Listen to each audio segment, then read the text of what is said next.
For picks action. Bettor Sports Betting wants to know what picks you're playing tonight. Tell us in the live chat on YouTube, Twitter, and the Bettor Sports Network app. This is Bettor Sports Betting with Fantasy Alarm's Dan Servodidio. What's going on, everyone? Welcome in here to the Bettor Sports Betting show on Bettor Sports Network and Fantasy Alarm. Twitter, YouTube, the BSN app. We appreciate everyone joining here wherever you're watching and tuning in here. I got James Grande with me on this Thursday afternoon, and we got plenty of baseball games tonight. You know, we got some afternoon games going on now, but we got some games tonight to break down. We also got the HOF Game game, which I know James is ecstatic to talk about and break down. What's up, man?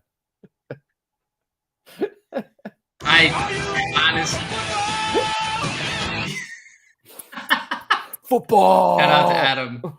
Yeah, football's totally back. It's all the way back. It starts tonight. Yeah, it's here. It's the regular season. It's here. All the starters are playing tonight. I just can't wait to watch. Okay. Yeah, I can't wait to watch Zach Wilson, shred it up out there. No, I mean, look, look, baseball is a drag, but like, it's a good drag. Like, it's getting to the most fun part of the season. Trade deadline has now passed, and now there's, who are real, who are fake. And I think, the prop game is going to be fun, a lot of fun from here on out. Yeah.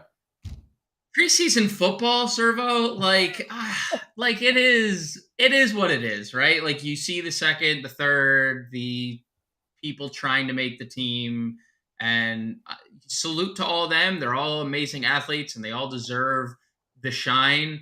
But it's just not up my alley personally. So I respect, salute to everyone that is trying to make an NFL team. As Adam flashes, is football back? I guess that's a great question here on this Thursday, Servo, and thanks for having me. Of course. Is football back in your opinion? Because like it's not back. Well, there will be a football game played tonight. There will be a game. Yes, it's back. It'll be. I mean, honestly, I will be. You and me are both glued into baseball, so it's like, yeah, I will be paying attention to these baseball games going on. But I'll turn it on maybe in the first quarter just to kind of check it out. Okay. And we got I got a couple bets to give out to the people. So I'll be kind of tracking these bets throughout. I won't be watching every single snap, I'll tell you that much. But I will be kind of tuning in and keeping track of the score. Because it's going to be a lot of backups in the game, but football is back. And you mentioned just with the grind of baseball, it's nice to get anything else to kind of lay some money on, like, we've had, Steve Pimentel to break down some World Cup. That's been cool to get some juice on. The WNBA I've been dabbling on. Everything, with the fact that football is coming back, I can't wait for college football personally. So right. I'm just waiting for anything. And this is just a little bit of a taste. But this game will have Zach Wilson starting for the Jets. And, Aaron Rodgers will not be on the field. He won't play a single snap in this game, so which not really surprised at all. But the Browns are starting Kellen Mond for their first. They're not starting their main backup, Josh Dobbs, but they're going with Kellen Mond, who's they want to see what they got in him, giving him some run. And then they got the rookie Dorian Thompson-Robinson from UCLA, who's expected to play too. So that's kind of the quarterback situation. Chris Streveler for the Jets, too, going to be in there after Zach Wilson. Yep. But the fact that Wilson's in the game to start, this isn't some scrub, honestly. I mean, this is a guy who started last year. He was not great in real NFL games, but when we're talking like preseason, Zach Wilson versus Kellen Mond, I feel really good about the Jets side of things to start this game. So one of the bets I'll throw out there is the Jets first half money line. Definitely not like confident in the full game, because who knows what's going to happen in the second half with the kind of third and fourth stringers out there. But the first half here, I feel the Jets, I'm not sure who else on their offense is going to be out there with Wilson. I doubt any big name starters, but the fact that Wilson is out there kind of has maybe a chip on his shoulder. The Jets just kind of brought in Aaron Rodgers to replace him. But also, Robert Saleh, just kind of a defensive-minded guy. I feel like he's going to have his defense ready to go to kind of slow down a Kellen Mond, led Browns team. So, I'll go with the Jets in the first half, dabble a little bit there. Is Zach Wilson going to be more worried about the moms in the stands or the passes on the field? What do you think? I don't know what kind 50-50, 50-50, Yeah. I mean, this is what, Canton, Ohio. I don't know what the moms will be like in Canton, Ohio. So, no disrespect to everybody in Canton, but that is if this game was in LA, maybe I'd feel a bit differently. True. It'd be more like 70-30 the mom situation than the football. I agree. Maybe this, you know what, Servo? Great point. No distractions. And I see no distractions. And I see 67.5 pass yards is the prop set for Zach Wilson. Because the distractions are less here in Canton, Ohio, or presumably, again, no disrespect to Canton, Ohio mom's team, but I'll go over if we need to find out like how many series he's going to play, because I bet you Streveler plays a lot tonight, and I bet you Dorian Thompson-Robinson for Cleveland probably plays a lot. I see his rushing yard prop pretty high. I know he has that infamous hurdle in college where he's a quarterback and he's jumping over people, which is insane. Dude, he's gonna. What is his rushing yards prop? 27.5. I would look to the over on that, honestly. He's a guy that in college, he did it a lot at UCLA. He just, when things broke down and his first or second read wasn't there, he was looking to run because he knew he could get 5 to 10 yards with his legs. And like you said, hurdle guys, juke guys. And in this kind of preseason atmosphere, I feel like he's going to want to kind of show out and, prove that he can make this Browns roster as a backup. So, yeah, I'd look to the over there. Okay. That'd be interesting. Yeah. By the way, over on Fantasy Alarm, we have a Prize Picks video out right now for free if you want to go check it out. John and Pemba broke down some of his favorite props. I think he has Zach Wilson passing yards there. I think one of his props was. So I think he's also got David Bell for the Browns, a prop there. So go check out that video for some more picks. Another pick I'll throw out here so you can get your take on this one. I like the over in this game, over 33.5. It's it's minus 110 both ways to the over under. I just have a good vibe that this game will be just. The 33.5 just seems really low. Obviously, it's preseason. We have the backups in there. But when you're talking about this backups versus backup situation, I think the offense is going to have the upper hand on both sides. The offenses will be, they haven't had much time to prepare and all this stuff in general for both sides. But when you're talking about offenses kind of being a little bit more in sync right now in early August, I think they'll be clicking more. Whereas the defenses, you kind of have guys that might be a little undisciplined and kind of flying around trying to make plays, and maybe a couple, touchdowns break off, long touchdowns break off. I could see that happening. And kind of looking at some trends, by the way, I dug into this. Under Robert Saleh, the last 2 years as the head coach for the Jets, 5-1 to the over in his 6 preseason games. And his teams are averaging 24 points per game. And Kevin Stefanski with the Browns, 3-0 to the over last year in the preseason. And his offenses are averaging 20 points per game over the last 2 years. So, I just think both offenses are gonna be having the upper hand here. You mentioned with Dorian Thompson-Robinson and Kellen Mond too for the Browns. These guys are mobile quarterbacks. I feel like they're gonna kind of just be making plays with their legs, keep defenses up on their toes. And Zach Wilson starting for the Jets, I think will help the scoring to start at least in the first half because he is the best quarterback talent we have in this game, and he is better than depending on how much he plays, but he's better than like your normal backup, I think, at this point, because the guy did start, right? It was a former top pick. So number two overall, yeah. So yeah, going with the over here. Okay. You 5-1 under in the Salah era on overs in preseason, 3-0 in Stefanski. I know the Yeah. Browns didn't lose last year in preseason, so they take this. Nobody takes preseason more seriously than the Jets and the Browns, and that's probably why they're here in the Hall of Fame game, right? Because they care. Yeah, that's why you can see the odds there, the spread. It's only -1.5 for the Jets right now. Basically a pick 'em game, but yeah, Nice. let's root for scoring in the in general here. Why not? We like fantasy, we like props and all that. So Right. let's get them all to start going. But yeah, so that's the preseason game to start tonight, Thursday night.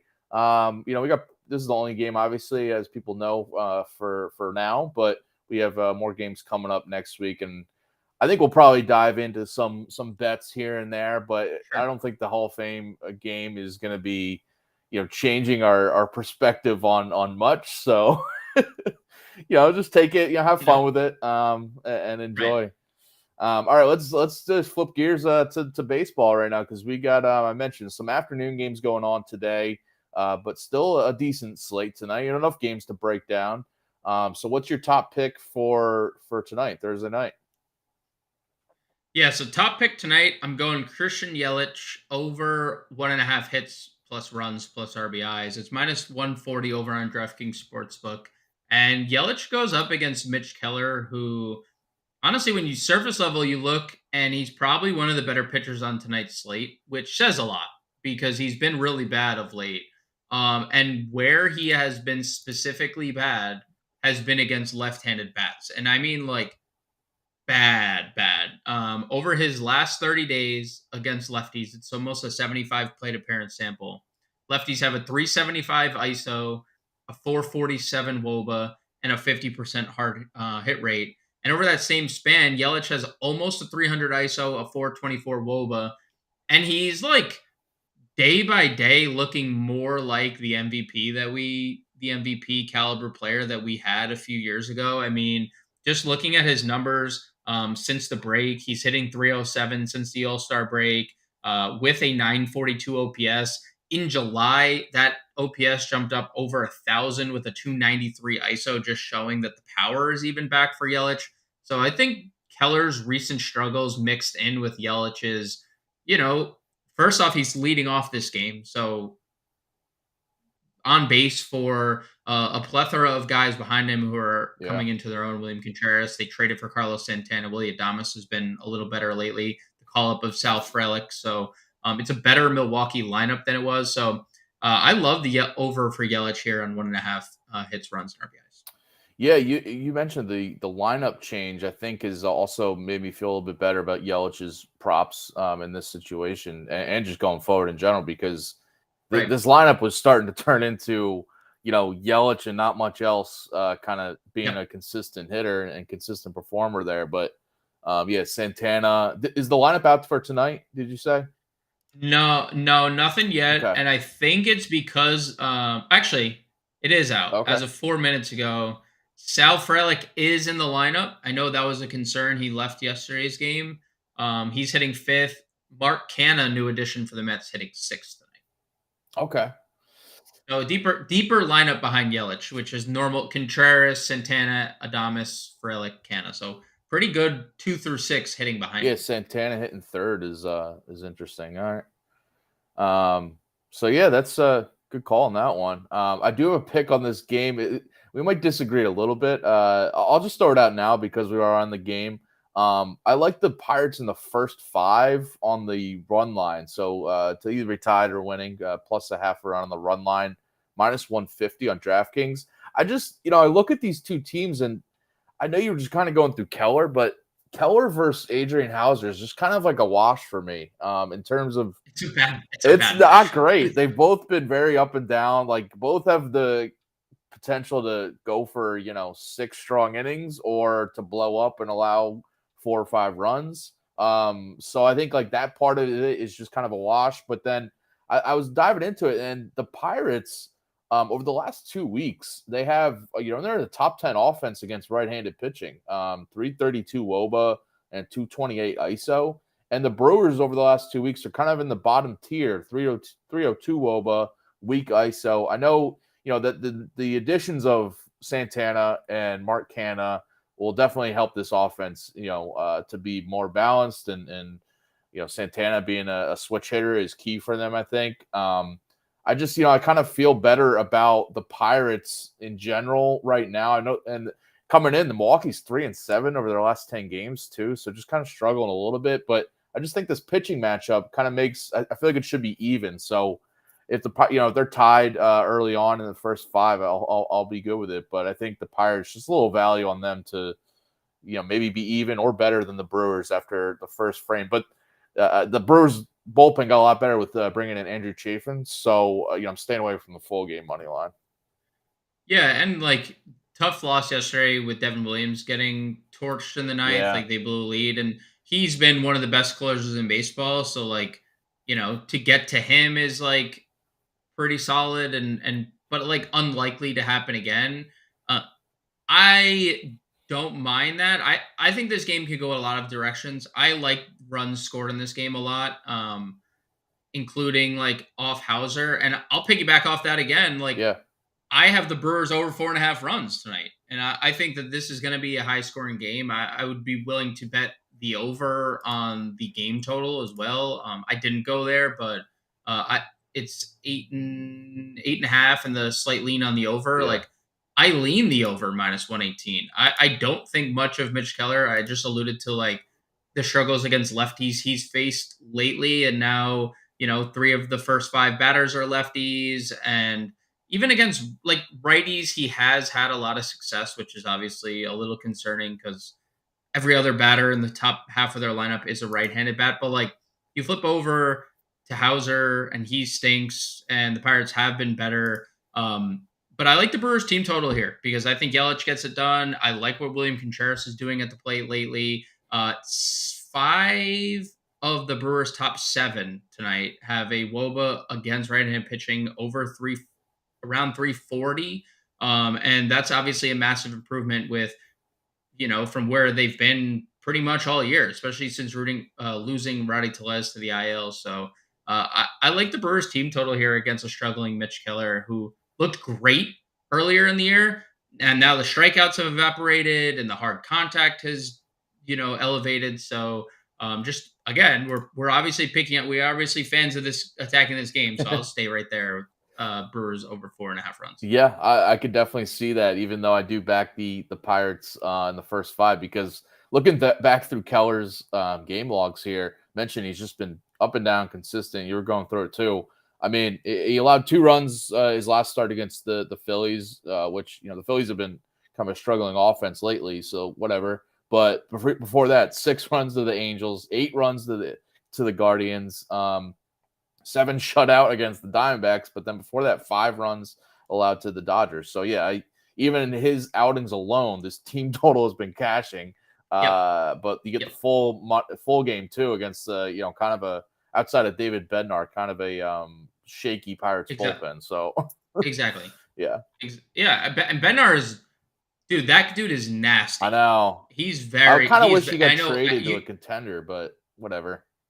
2 years in a row. I mean, that's 2 years in a row. Yeah. I kind of he was rumored last year at the deadline too, and they decided to keep him. But outside of Bednar, I mean, that Pirates bullpen is, not that great. Yeah, not that great, Bob.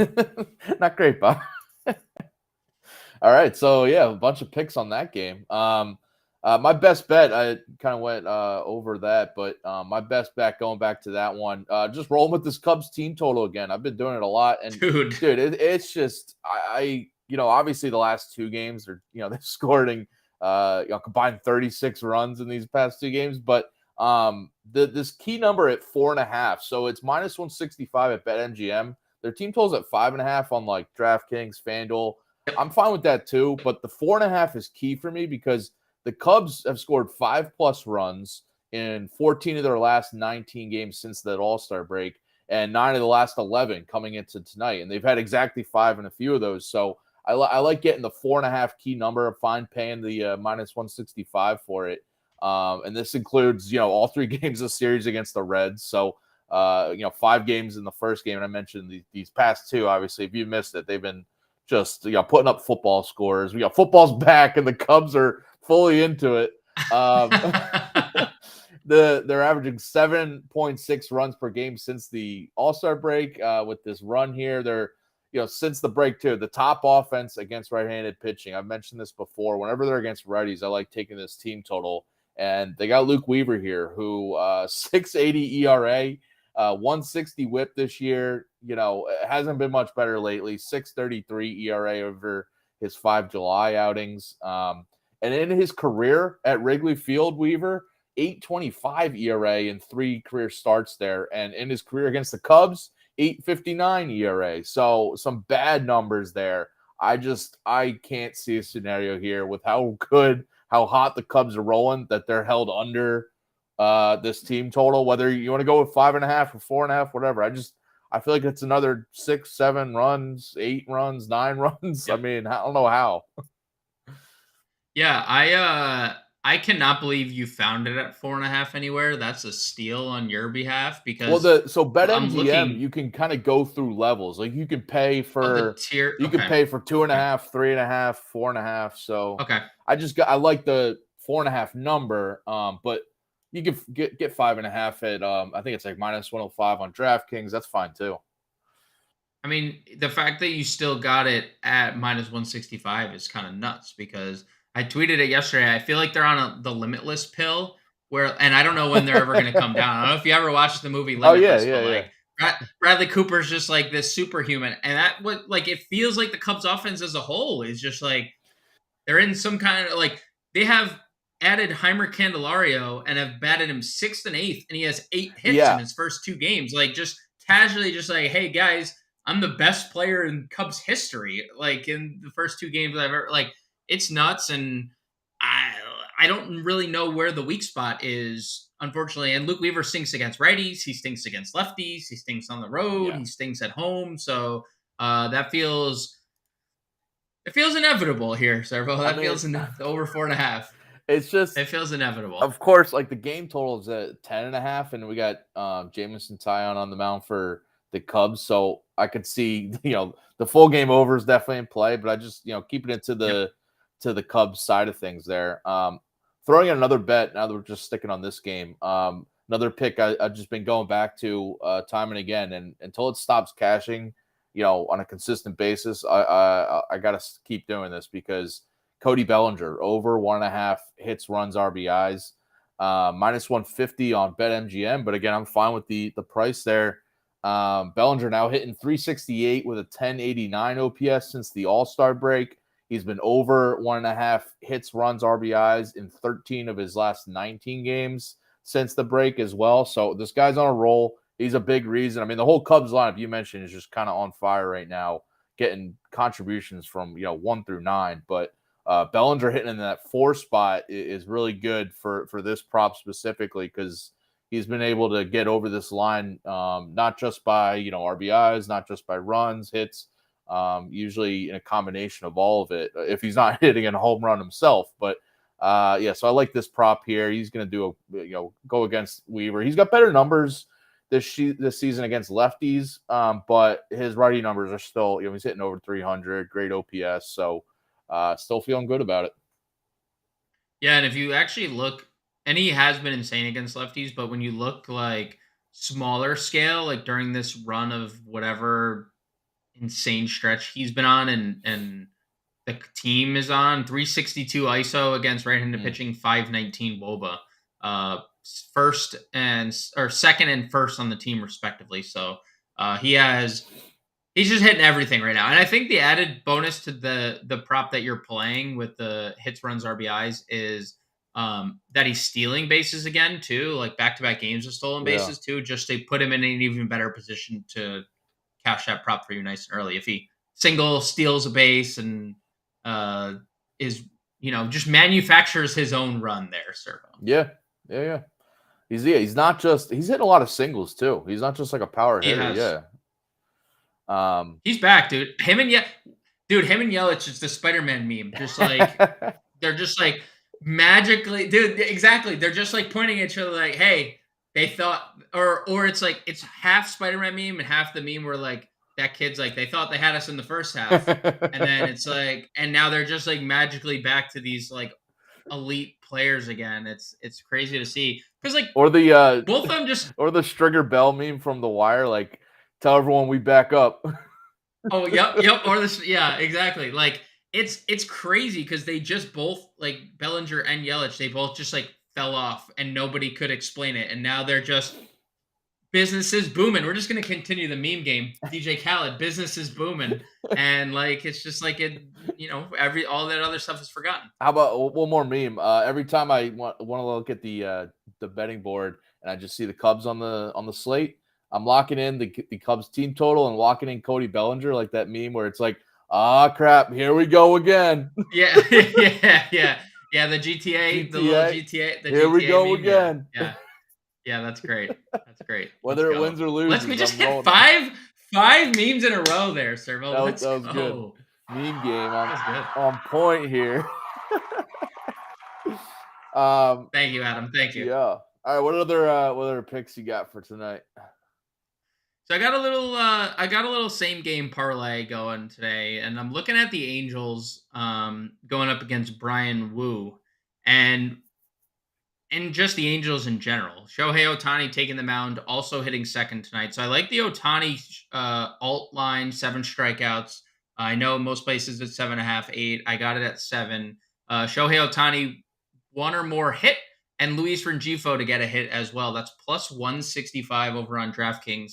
And the reason I like all of that, well, one, the Mariners strike out as much as anyone in baseball against righties. They're second in the league over the since the All-Star break. They're 4th in the league against right-handed pitching with a 26% strikeout rate this year.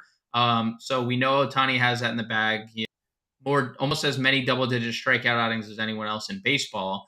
But what I really like about the hitters in this game is how bad Brian Wu has been against left-handed bats specifically. It's kind of insane because like he got off to this great start where he was striking back like everyone out, and we were like Brian Wu, like woo, and like can't wait to play his strikeout prop and whatever. But it's all against righties. 33% strikeout rate against righties, 16% against lefties. 0.47 ISO allowed to righties, 390 ISO allowed to lefties, 177 WOBA allowed to righties.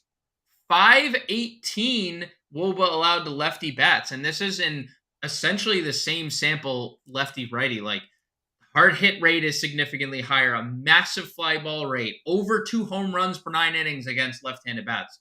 And all I need is a hit from the 1-2 in the Angels lineup here tonight, plus the strikeouts. I love this little same game parlay I've cooked up at plus money. It was almost what I used as my best bet.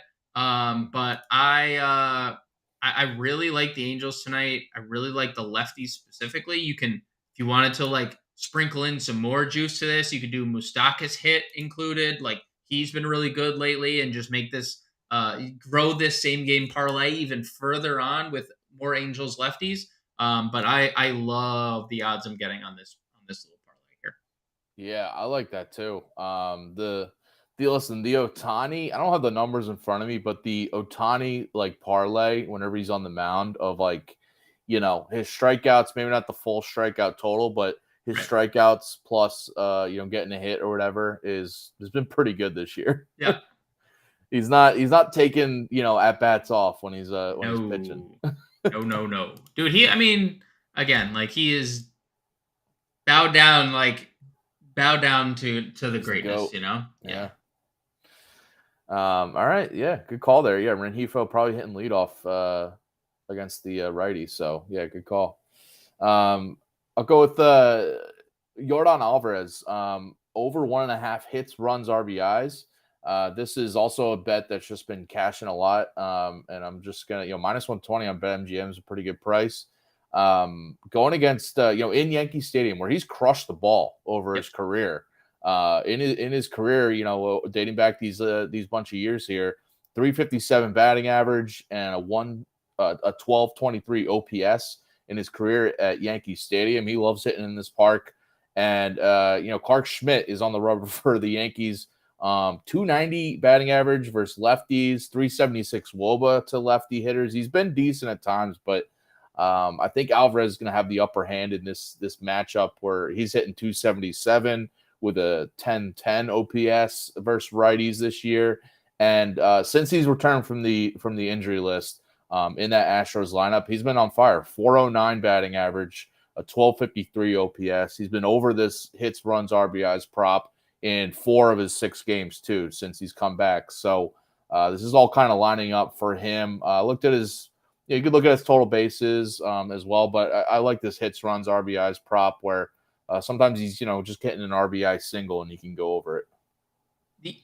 I wish they were hitting him third. I hate that they switched him and Kyle. Not that this plays any factor. I just want Jordan to maximize his at bats hitting third. Like, yeah, there's no reason he shouldn't be, other than that he was injured and Kyle Tucker just hit third and they were so good that they kept him there.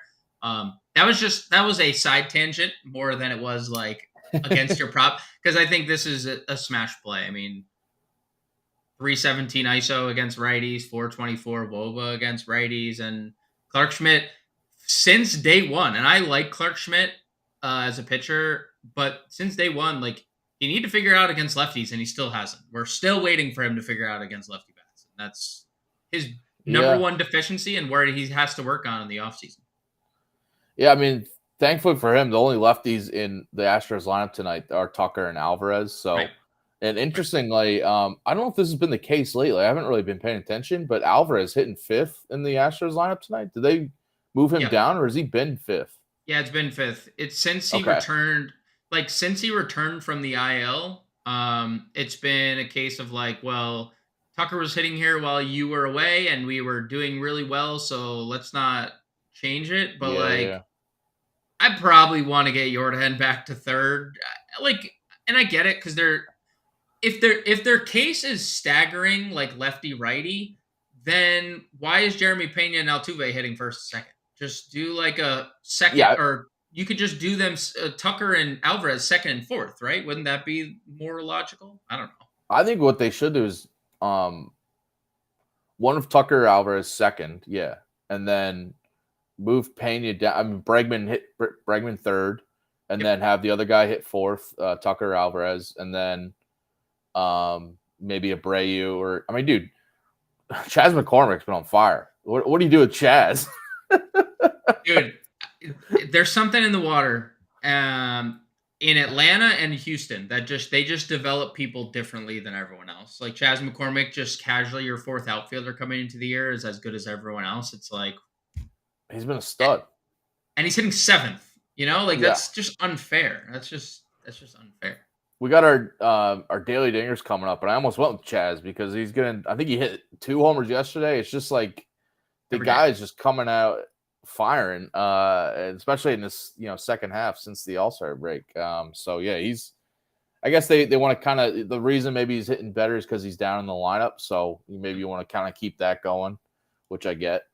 As a Phillies fan, anybody who's a Phillies fan out there is seeing Trey Turner hitting 8th now, and it's like it's just laughable that he's hitting lower in the lineup than a guy like Chas McCormick, who's been a lot better than Trey Turner right now. Sure. So, all right, what other picks you got tonight? All right.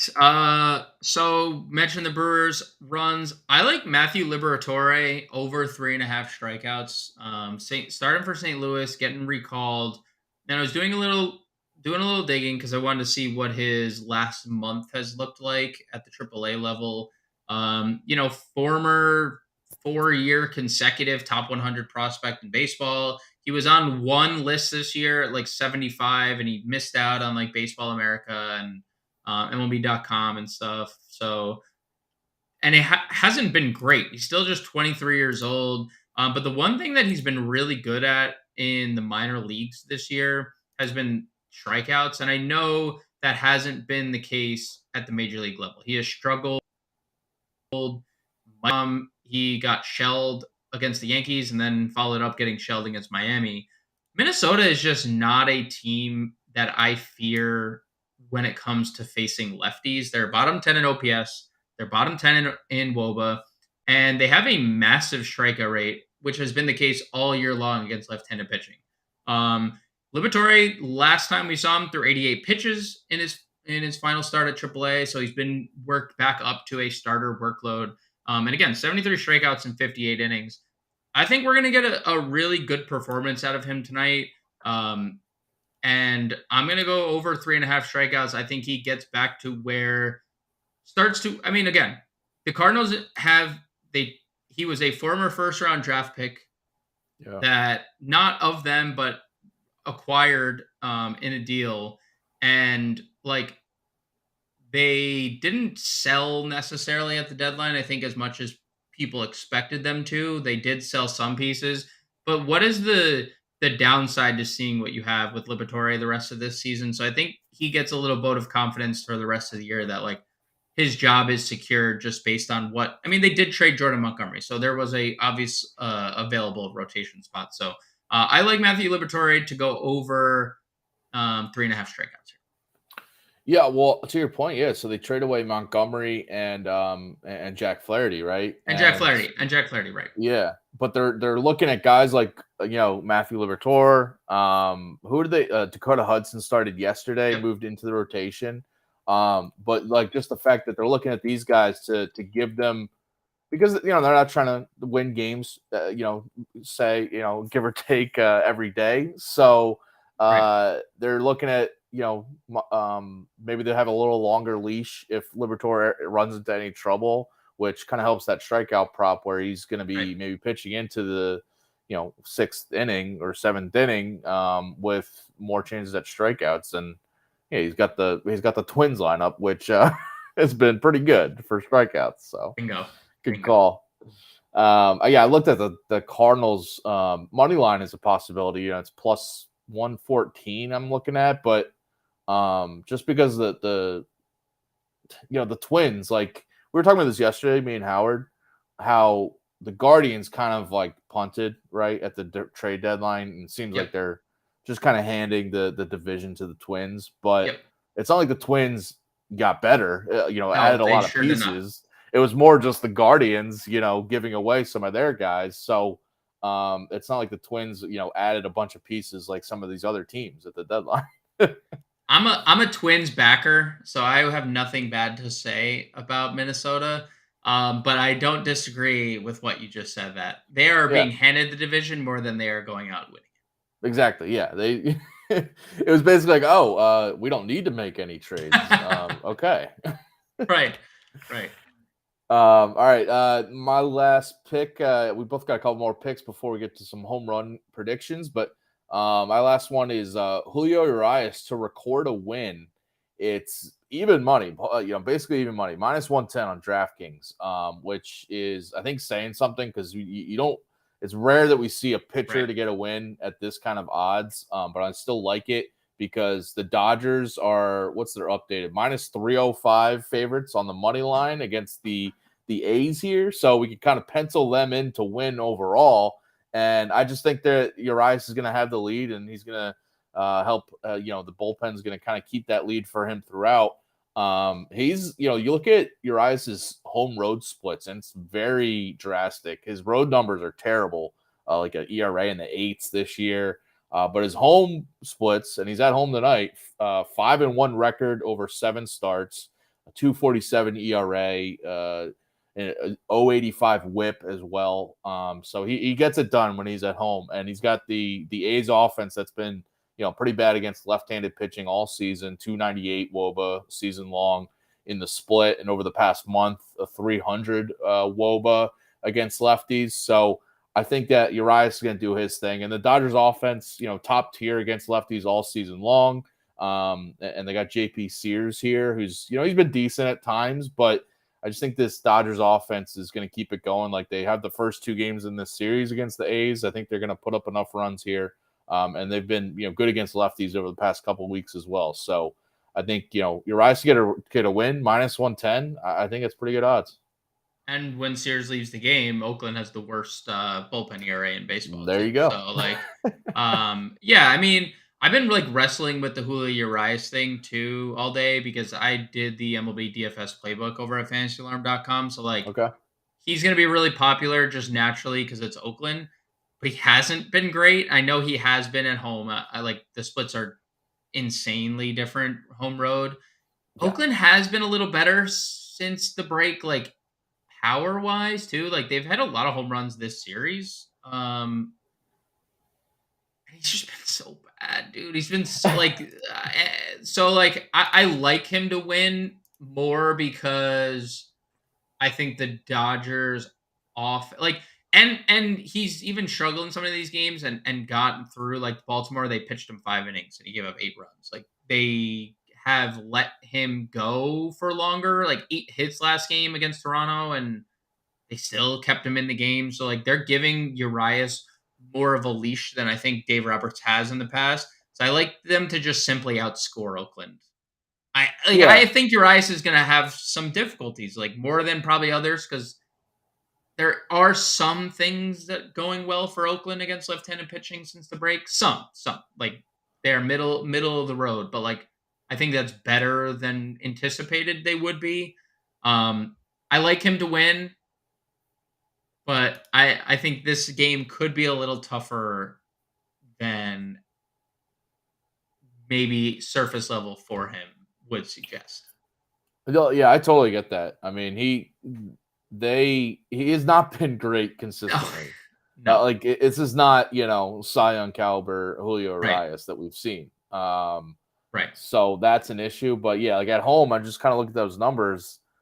And over 7 home starts, as bad as he's been shaky, 5-1 record. So I like that. And I think, you mentioned this, that they're letting him go a little bit, even though he's letting up some runs. And I feel like that's something they just need to do with him now, because it's, you look at their rotation. They didn't add, they added Lance Lynn, but who was, was fine in his first start. But I think that they need Urias to be the guy that eats innings in this rotation, because they have, Bobby Miller and Emmett Sheehan as like their 2 other starters, young starters, who they don't want to have them go 6 innings and allowing 4 runs. They'd rather have Urias be that guy that does that. So, but yeah, hopefully the Dodgers outscore the A's enough. I got one more for you. All right. And I did a little parlay. Christian Javier, I found this very odd. That his earned run prop was set at 3.5 today, and it's against the Yankees. And as a fan of the Yankees, I could tell you that is a shocking number to see. And I parlayed that with under 17.5 outs for Jameson Taillon. You can get that at plus odds, plus 161. So I'm expecting Taillon to finish under 6 innings, and Javier to allow less than 3.5 earned runs, which, he struggled going into the break. And there was a time that there's all right, we're going to shut him down before the break. So they did that. And since coming back from the break, he has now looked more like himself. He's gone under 3.5 earned runs in all 3 starts since the All-Star break. Oakland was a matchup in there, but Tampa Bay and the Angels, 2 teams that could potentially be in the playoffs. The strikeouts, something that evaded Christian Javier earlier in the year, 5+ in all 3 starts. And you look at things like, it's crazy on the surface to see 3.5 runs when you look at what the Yankees have done. Like, just looking at it since the All-Star break, 25th in OPS, 24th in WOBA, 27th in ISO against right-handed pitching, and they have nearly a 25% strikeout rate. And I understand they had a good night offensively last night, and I understand that came against a really good pitcher in Shane McClanahan and stuff. And the Aaron Judge factor is obviously something that we have to consider, but the Yankees have just been better against lefties in general this year. We saw Volpe home run against lefty last night. He's been great against lefties. Same thing can be said about Giancarlo Stanton. And now they're facing a righty that, oh, by the way, threw a combined no-hitter last year in Yankee Stadium with 13 strikeouts. So, has history pitching in this park. The Yankees offense has not been good, and we're getting the version of Christian Javier I think everyone expected him to be. So under 3.5 earned runs there. And the other side of the parlay was the Jameson Taillon fact. And I just worry about him here with the amount of lefties that the Reds have in their lineup tonight. De La Cruz, Friedel, Fraley, Votto, Benson all have a ton of thump. All of them have 360 WOBA against right-handed pitching this year, 360 or better. All of them have a 190 ISO or better against lefties this year. And the one thing that Jameson Taillon has struggled with is lefty bats specifically. 274 ISO allowed, 399 WOBA, massive fly ball rate, massive hard hit rate. So I don't think he's long for this game. You mentioned the over in this game. I think the over is incredibly live. I don't think it's a coincidence that it opened at 10 and it's moved to 10.5 either. Because that's not just because the Cubs are on the slate. I mean, it might just be because the Cubs are on the slate in general. Like, the Cubs have been awesome. I know Taillon has been better of late. I will grant him that. But even in some of these starts, he's failed to get over the hump and get into the sixth inning, or get through the sixth inning. So I am staying away from Jameson Taillon and his awful numbers at home this year, and I am taking the under in 17.5. Yeah, the Taillon one is like, you were talking about that. The over is why I considered the over too. Kind of just stuck to the Cubs team total, but I could see the runs putting up a lot of runs. I mean, listen, the last 3 games against this Cubs team, where we've seen the Cubs, put up 16 and 20 runs in the last 2.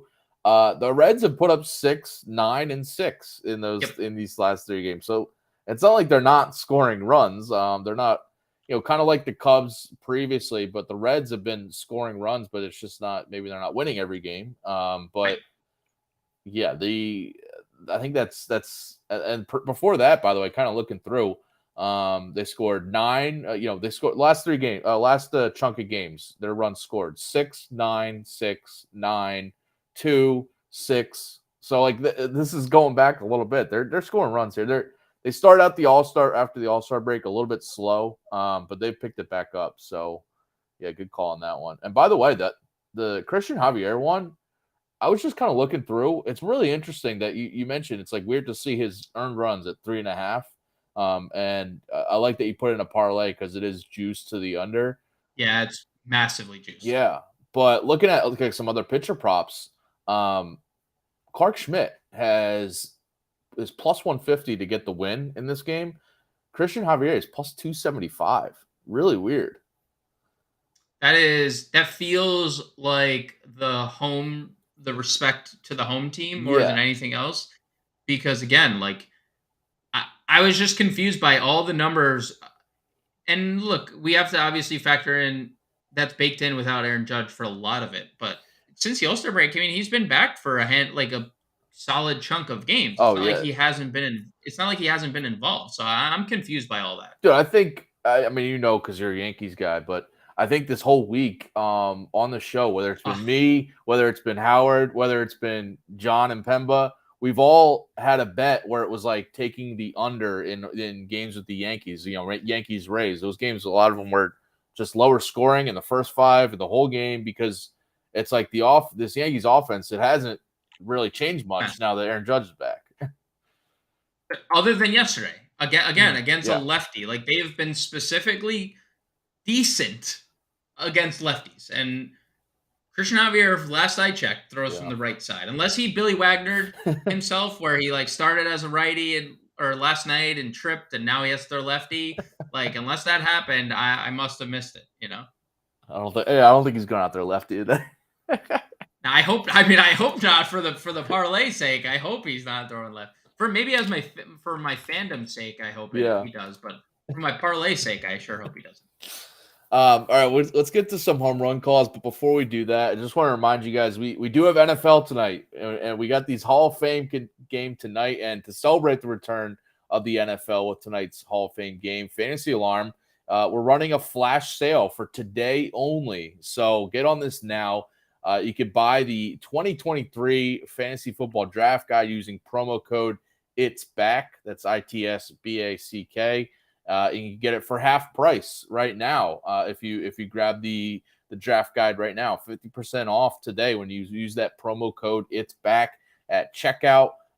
If you haven't already gotten the draft guide for free with the All Pro subscription, you can get it right now 50% off that price of $26.99.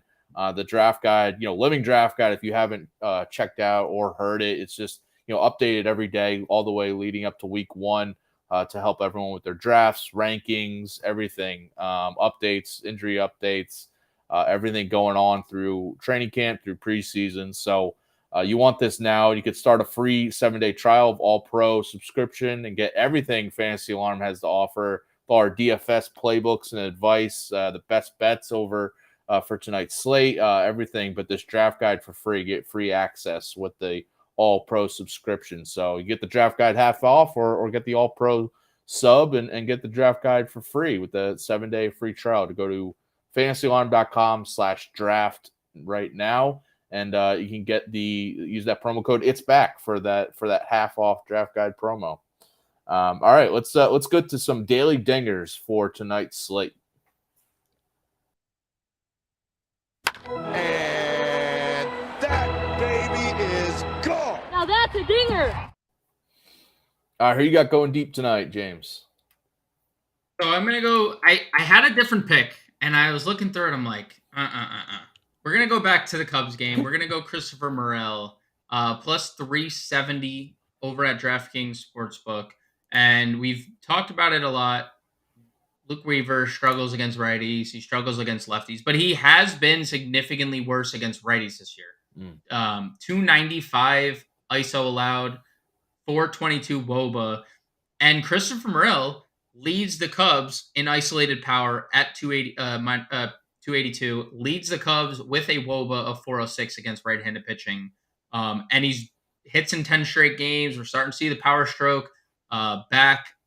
And I don't know if you saw this weird stat, but he's one of 4 players in history to homer from every position in the lineup over a course of a season. Oh, wow. Which he did last night. So he's back. He hit second. I don't think we have a Cubs lineup yet. He's hitting 6th tonight. Okay. We just got the lineup. So back to hitting 6th behind Swanson and behind Bellinger. I think with how well that those two are hitting, Swanson hitting home runs like every night, Bellinger as good as he's been. We're going to see a lot of pitches to hit for Christopher Morel tonight, and he's going yard. I like that. Yeah, that'll help my my team total out and my Yes, my it sure Bellinger will. prop. If Morel's hitting a home run to hit him in, I like that. You mentioned plus 370 on DraftKings. You got it at? Yep. Because I'm looking right now. It's plus 350 on DraftKings, so it's a little bit shorter now. They must have read our show notes here. Or they took your huge bet and they're like, oh, we got to shorten this prop now. Sure. Yeah, I considered a bunch of Cubs guys too. I like that call. My pick, I gave out the Yordan Alvarez hits, runs, RBIs, and I'm just going with his home runs, a home run prop tonight, plus 295 on DraftKings. He's been crushing it since the All-Star break, since he's returned, not since the All-Star break. But 2 homers in his 6 games back from injury, hitting 409, high OPS, and Clark Schmidt giving up a 290 batting average and high OPS as well to lefties. So, I like Yordan Alvarez. I looked at Kyle Tucker as well, but Kyle Tucker, I keep forgetting how much better he is against lefties than righties, like his numbers. But Alvarez has good numbers against right-handed pitching. So, and I mentioned he crushing it in Yankee Stadium over the years. I'm sure you know that as a Yankee fan, but Alvarez loves the hit in Yankee Stadium. He is like one of those like on the short list of like every time he comes up to plate at the stadium, you can feel like all the butt clenches. Like, oh no, he's gonna do it again. Like, oh, Yeah, it's either everyone just like, it's either a home run or an extra base hit coming, probably. Yeah, literally every at bat for this guy. Yeah. All right, so those are our home run calls for tonight. Appreciate everyone tuning in here. We got to get going because James has to get ready for the next show coming up. Quick Pitch MLB DFS live show with James and John and Pemba. And then 6 p.m. Eastern, Alarm Fantasy Football with Howard Bender and Britt Flynn. 7 p.m. Eastern, High Stakes Fantasy Football Show with Eric Balkman. And then 9 p.m. Eastern, the Dynasty Nerds with Garrett Price. So check all those out on Bettor Sports Network tonight. And just keep it going all night and enjoy those MLB bets, the MLB DFS lineups that you'll be building with John and James, and the Hall of Fame game that I know James will be watching every single snap in. So enjoy Jets versus Browns tonight, and good luck with all your baseball bets. And we'll see you tomorrow, 4:00 Eastern, here on Bettor Sports Betting. Later. Bettor Sports Betting on the Bettor Sports Network.